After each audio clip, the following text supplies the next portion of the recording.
that we can't always solve all the problems and we can't always make everybody happy.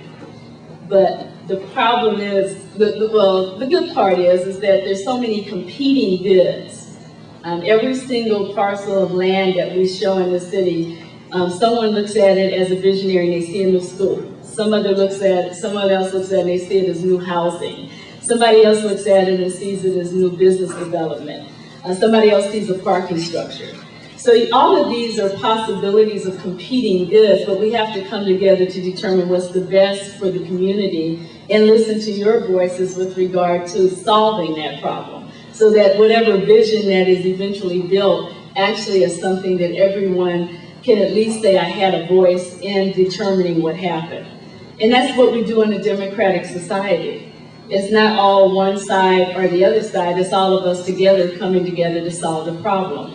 So with regard to Library Square, that's what we want to do. We want to come together, we want to look at the budget. Brian and the staff, one of the things I do have in this job is an outstanding staff of people who really want to show results and really want to do something. And my charge to them is that we show results to you, because if I just come to you and say, we're looking at it and we never do anything, you're not going to trust me either, and I wouldn't trust me either.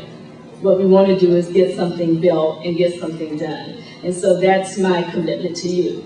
And so as we look at this, whether the budget is $215,000 and at the cost of things we can only do 4 versus 6, I'll tell you that.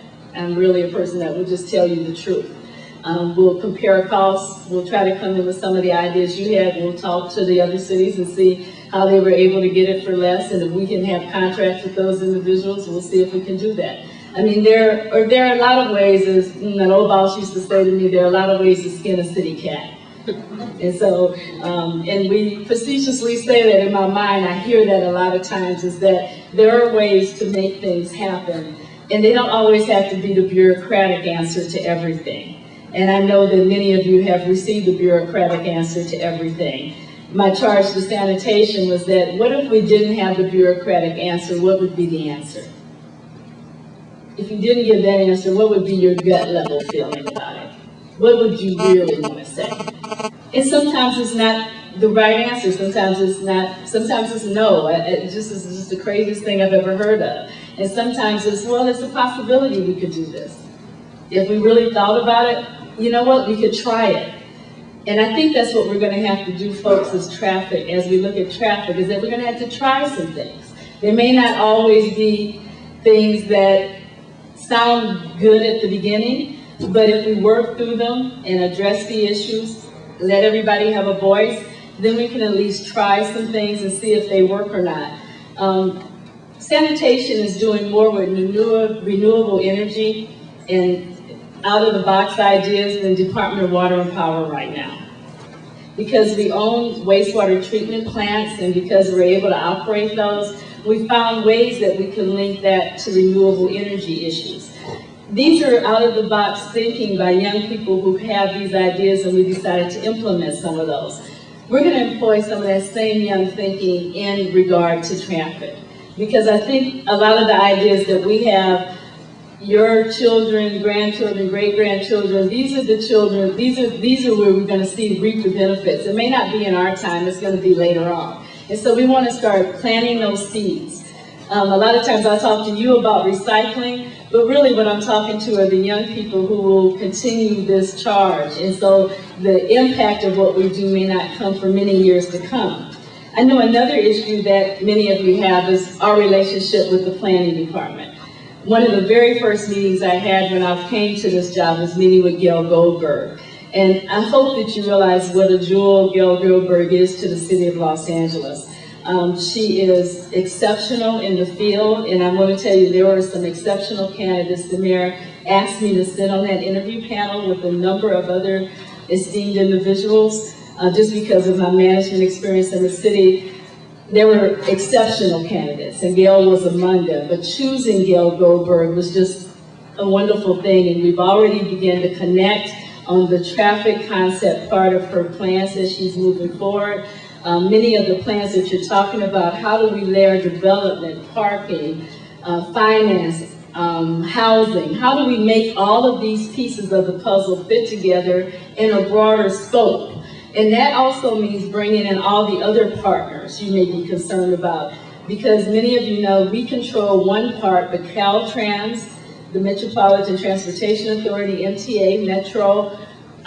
You have the Highway Commission. You have so many different other players in the room on traffic issues. It's not just us. But my job is to build the bridges so that we can begin to cross them together, meet halfway. We're in the Caltrans building. I can go down and talk to Doug Frayling about Caltrans issues. One of the questions that came from the audience was about the NBC Universal issue and the on-ramps and the traffic impacts that the NBC Universal plan will have. I can assure you that we're sitting down with the Economic Development Group with Thomas Properties, who's the main consultant and developer for NBC, and we're working on how do we get real traffic counts, how do we get real information and data to help us figure out what the impacts are going to be on neighborhoods so that we can get the right mitigations into the original plan. Not later on down the road, not after half of us been built and when we become an afterthought, but how can the City of Los Angeles Department of Transportation be proactive in making sure that things get done and they follow our guidelines instead of us following their guidelines? And I think that's a real shift of a department mentality.